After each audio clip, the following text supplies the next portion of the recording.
Ya, kasus dugaan gratifikasi atau pungli yang terjadi di SD Negeri 1 Ciberem memasuki babak baru setelah Wali Kota Bogor mencopot jabatan kepala sekolah tersebut. Kini giliran sang kepala sekolah yang melaporkan balik atas nama pencemaran nama baik. Kita bahas hal ini langsung bersama dengan Wali Kota Bogor Bima Arya dan juga bergabung bersama kami ada Dwi Arsiwendo, kuasa hukum pelapor mantan kepala sekolah SDN 1 Ciberem. Kang Bima, Mas Dwi, selamat malam. Terima kasih sudah bergabung bersama kami. Selamat malam, selamat malam Pak Wali. Saya ke Pak Wali terlebih dahulu. Pak Wali sudah mendengar informasi bahwa SK yang sebelumnya disahkan Pak Wali ini akan digugat oleh pihak kepala sekolah atau mantan kepala sekolah ini imbas dari kasus pemecatan? Saya sudah menerima surat itu kira-kira 2 hari yang lalu, Mbak Puspa. Oke, katanya sampai saat ini belum ada jawaban. Mungkin bisa diberikan informasinya mengingat ada kuasa hukum langsung di sini. Berdasarkan aturan memang ada waktu 15 hari bagi Ibu Kepala Sekolah untuk menyampaikan keberatan. Keberatan itu tentu menjadi dasar bagi Wali Kota untuk mengkaji kembali, untuk memastikan apakah langkah-langkah itu sesuai dengan aturan. Saya sudah melakukan pembahasan, pengkajian bersama dengan Inspektorat dan juga bagian hukum dan teman-teman Disdik.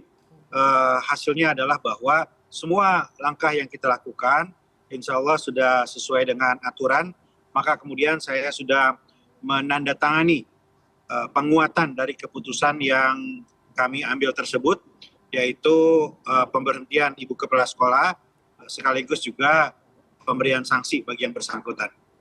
Baik. Saya ke Mas Dwi, kuasa hukum. Mas Dwi, dari sisi Ibu Novi, Anda sebagai kuasa hukum bagaimana melihat akhirnya klien Anda, pelapor ini mengajukan gugatan terhadap SK pemberhentian ini? Ya, kalau menurut saya, karena hal itu hak hukum dari klien saya. Dan dalam hal ini saya menilai bahwa surat keputusan itu adalah rujukan dari berita acara pemeriksaan Inspektorat Kota Bogor.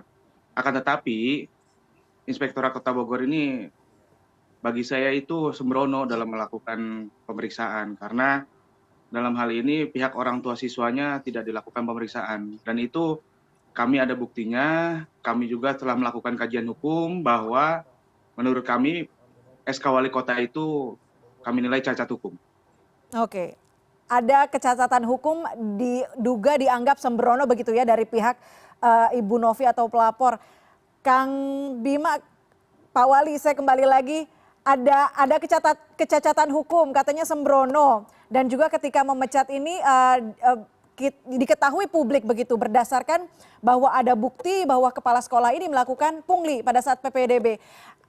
Pak Wali melihat ini seperti apa? Apakah betul ini secara terburu-buru, secara sembrono atau sudah melihat dari bukti-bukti yang ada? Ini kan awalnya dari kisruhnya proses PPDB tahun ini yang membuat kami membuka saluran khusus aduan pungli. Masuklah kemudian dari beberapa sekolah SD dan SMP, termasuk salah satunya adalah SD Ciberem ini. Saya perintahkan kepada Inspektorat untuk mengkaji semua. Dan setelah dilakukan pengkajian, tidak semua layak untuk ditindaklanjuti karena informasi yang minim dan lain-lain. Tetapi SD Ciberem ini waktu itu memiliki beberapa landasan yang kuat sehingga akhirnya diproses, ini dilakukan proses BAP kepada sekolah begitu, dan Inspektorat tentu melakukan ini semua sesuai dengan tahapan aturan yang berlaku. Dan di situ kemudian didapat ya beberapa data-data, termasuk salah satunya, yang lainnya tentu itu masuk dari materi pemeriksaan, pengakuan dari yang bersangkutan, Ibu Kepala Sekolah, bahwa memang ada yang diterima dalam proses di luar PPDB itu. Dan itu yang dijadikan landasan oleh Inspektorat untuk melakukan tahapan berikutnya, pemberian sanksi dan merekomendasikan kepada Wali Kota untuk melakukan langkah-langkah administratif terhadap Ibu Kepala Sekolah. Jadi saya kira semuanya sudah sesuai, namun demikian tentu kami menghormati apa yang dilakukan oleh penasihat hukum untuk memastikan bahwa ada hak-hak Ibu Kepala Sekolah yang juga dipenuhi, Dan tentu kita hormati proses itu, ya saya layani, saya ikuti, karena bagaimanapun semua harus bisa belajar dari kasus ini. Baik, kita berkaca pada kasus sebelumnya ketika ada pelaporan dari Guru Reza, kalau tidak salah saat itu melakukan pelaporan bahwa ada pungli, dugaan pungli di SDN 1 Ciberem. Saya ke kuasa hukum. Mas Dwi, kalau kita berkaca dengan kasus itu, apakah Ibu Novi memberikan informasi sebelumnya mengapa Kepsek ini harus merasa memecat sepihak terhadap Guru Reza? Apa yang sudah dilakukan oleh Pak Guru Reza ini? Apakah tidak mempertimbangkan satu hal yang lainnya atau sebagainya? Ya, jadi mengenai pemecatan itu, kenapa Bu Novi melakukan langkah tersebut? Karena Reza ini melaporkan sesuatu yang tidak dilakukan oleh Bu Novi selaku klien saya di sini. Bu Novi itu pertama tidak pernah melakukan sebuah pungli ataupun gratifikasi. Hal yang dituduhkan, yang selama ini diviralkan segala macam itu tidak benar. Karena apa? Saya juga punya testimoni, bahkan saya sudah pernah bertemu dengan orang tua siswa yang katanya dikabarkan mereka melakukan pelaporan juga, tapi itu ternyata tidak pernah ada. Bahwa orang tua siswa itu tidak pernah diminta sejumlah uang, dan orang tua siswa tidak pernah bertemu Bu Novi, tidak pernah memberikan sejumlah uang kepada Bu Novi.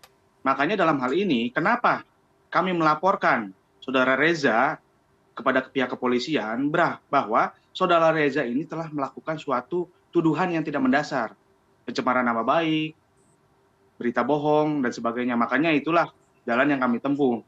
Ya, kami pun di sini memasrahkan kepada pihak yang berwajib. Apakah memang itu patut diduga ada tindakan seperti itu pidananya atau tidak, kami sangat menyerahkan kepada pihak yang berwajib. Gitu. Dan dalam hal ini kami melakukan memang hanya baru pengaduan, belum pelaporan sifatnya. Oke, artinya ada sedikit perbedaan testimoni tadi dikatakan bahwa sebelumnya bertemu dengan Wali Kota Bogor mengiyakan bahwa ada dugaan pungli di situ di luar yang seharusnya, tapi ke kuasa hukum ternyata tidak melakukan itu. Jadi klien Anda ini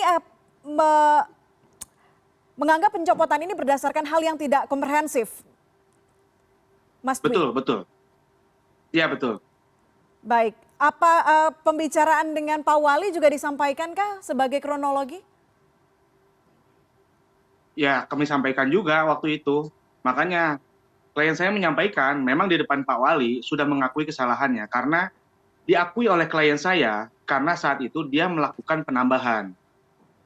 Melakukan penambahan ada 5 orang tua siswa. Tapi dari 5 orang tua siswa itu, klien saya tidak pernah menerima sejumlah uang, tidak pernah diberikan sejumlah uang.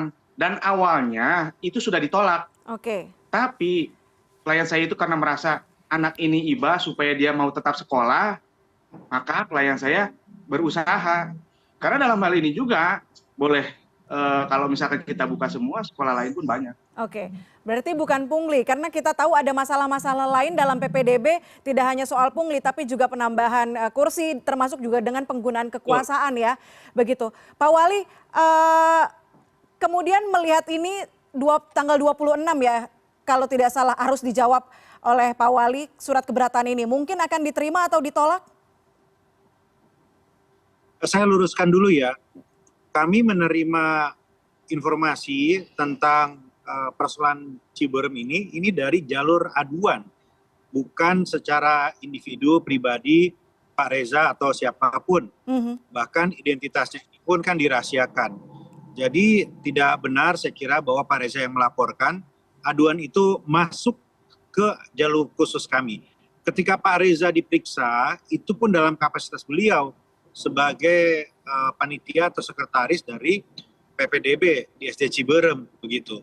Jadi kalau ada keberatan atau kalau ada ketidakpuasan dari Ibu Kepala Sekolah terkait dengan pelaporan dari Pak Reza, saya kira ini yang perlu diluruskan. Dan yang paling penting adalah apapun itu, setiap orang yang melapor itu harus kita lindungi, harus kita jamin bahwa informasi itu akan diproses. Kalau misalnya setiap yang melapor kemudian dilaporkan kembali, maka tidak akan ada yang bisa dievaluasi gitu. Itu yang pertama. Nah, yang kedua, salah satu alasan dari Ibu Kepala Sekolah ketika memberhentikan Pak Reza juga saya kira tidak tepat karena dianggap Pak Reza tidak loyal. Ya, kami tidak menemukan catatan-catatan ketidakloyalan Pak Reza, bahkan kami menyaksikan sendiri bagaimana Pak Reza memiliki kinerja yang baik dan sangat dicintai oleh murid-muridnya. Itu yang kedua. Dan yang ketiga, saya sudah menandatangani penguatan surat keputusan. Jadi tidak ada yang berubah dari keputusan wali kota untuk pemberhentian dan pemberian sanksi kepada Ibu Kepala Sekolah. Baik, berarti karena aduan ya Kang, bukan karena viral di lini masa begitu ya? Enggak ada. Ini karena aduan kita proses, ya bahkan ketika di sekolah itu rame, ada demo dari anak-anak dan orang tua murid, sebetulnya sehari sebelumnya surat pemberhentian Ibu Kepala Sekolah itu ya sudah ditandatangani, sudah ada, sudah keluar begitu. Jadi hari itu saya mengunjungi sekolah untuk menyampaikan keputusan itu. Tetapi kaget kemudian ketika ternyata ditemukan perkembangan bahwa Ibu Kepala Sekolah justru memberhentikan Pak Reza. Baik, ini yang perlu publik ketahui, ternyata surat pencopotan kepala sekolah sudah keluar terlebih dahulu sebelum video yang beredar viral di lini masa begitu ya. Mas Dwi, bagaimana kemudian kelanjutan dari kasus ini setelah melaporkan ada 2 nama guru atas pencemaran nama baik dan nantinya juga menunggu jawaban dari keberatan SK pencopotan kepala sekolah, selanjutnya seperti apa Mas Dwi? Ya kita intinya masih menunggu jawaban dari pihak pemerintah Kota Bogor, dan dalam hal ini juga perlu saya sampaikan tadi apa yang Pak Wali sampaikan mungkin itu saat ini sedang dipegang oleh masyarakat banyak, tapi perlu saya sedikit sampaikan bahwa dalam hal ini kami tetap pada dasarnya kajian saya bahwa Saudara Reza itu ada sebagai pelapor karena kita ada buktinya itu. Dari berita acara pemeriksaan inspektorat itu informasi pengadu itu dari Saudara Reza begitu. Ya, makanya saya bilang dalam hal ini kenapa kita berani mengambil langkah hukum, begitu juga kepada tingkat PT UN nanti terhadap surat keputusan wali kota. Ya di sini kita semua sudah cukup buktinya, dasar-dasar hukumnya pun sudah kami pelajari. Makanya kalaupun misalkan memang nanti kita melakukan gugatan, Pak Wali pun misalkan mau menjalaninya ya nggak jadi masalah, itu nanti kita pembuktian saja secara aturan hukumnya. Baik, kita lihat nanti seperti apa kelanjutannya, titik terang dari kasus ini. Tapi terakhir saya mau ke Pak Wali. Pak Wali, kita tahu pungli ini jadi masalah PPDB setiap tahunnya. Bagaimana kemudian sikap tegas dari pemerintah kota atas pungli yang terjadi di instansi pendidikan di Kota Bogor? Sistem harus diperbaiki, Mbak Puspa. Saya akan menerbitkan perwali yang sudah disempurnakan yang isinya menertibkan proses pemindahan KK di Dukcapil, kemudian juga menyempurnakan kembali semua jalur. Ada jalur afirmasi untuk warga yang tidak mampu, ada jalur prestasi, ada jalur tes akademik. Semuanya satu-satu akan kita evaluasi sehingga tidak ada celah atau minim sekali celah untuk disalahgunakan, untuk dimanipulasi. Itu yang pertama. Nah yang kedua, ini kan fenomena gunung es betulnya. Saya yakin yang terjadi itu banyak dan tidak hanya di Kota Bogor. Nah karena itu, walaupun kita berikhtiar semaksimal mungkin untuk memperbaiki sistem, tetapi tetap akan ada peluang-peluang yang kemudian bisa dimanipulasi atau tetap dilanggar. Karena itu yang penting adalah membuat semua berani untuk melaporkan kalau ada hal-hal yang dianggap bertentangan itu. Dan saat ini kami juga menyusun satu rumusan untuk memberikan kepastian mana yang masuk pungli, mana yang tidak. Ini penting karena kami paham bahwa ada kebutuhan-kebutuhan. Ya kalau disepakati, kalau tidak diwajibkan, kalau bersifat sukarela, kalau betul-betul dibutuhkan, ekstrakurikuler atau lomba, ya silahkan begitu. Tapi semuanya ada aturannya. Tetapi kalau memberatkan, kalau kemudian memaksa, ini kan nggak boleh. Semua ada aturannya. Nah ini harus clear, yang harus jelas, yang akan kami sosialisasikan. Dan kalaupun di lapangan kemudian ada pertanyaan-pertanyaan atau ada kecurigaan, silakan disampaikan dari jalur aduan. Dan akan kita jamin yang melapor ini kita lindungi gitu. Supaya terjadi proses checks and balance, terjadi proses evaluasi bagi semua, dan ini harus jadi pembelajaran untuk semua. Baik, semua ada jalur resminya termasuk dengan aduan atau keluhan. Kita harapkan juga upaya hukum yang diambil oleh kepala sekolah bisa menemukan titik terang, menemukan keadilan. Kalau silakan Mas Dwi. Ya izin, saya menambahkan dalam hal ini sedikitnya ingin menceritakan bahwa Bu Novi ini sebetulnya sebelum kejadian ini, Bu Novi pernah menegur seorang guru yang melakukan pungutan sebesar 150.000 per anak. Itu anak kelas 6 yang mau masuk ke SMP. Nah, ketika ditegur, guru itu marah. Kemudian Bu Novi juga pernah menegur semua guru-guru yang memegang tabungan kelas. Tabungan kelas itu banyak dipakai oleh guru-guru. Nah, semua akhirnya guru-guru tiba-tiba marah kepada Bu Novi hingga akhirnya seakan mengkudeta dan membenci.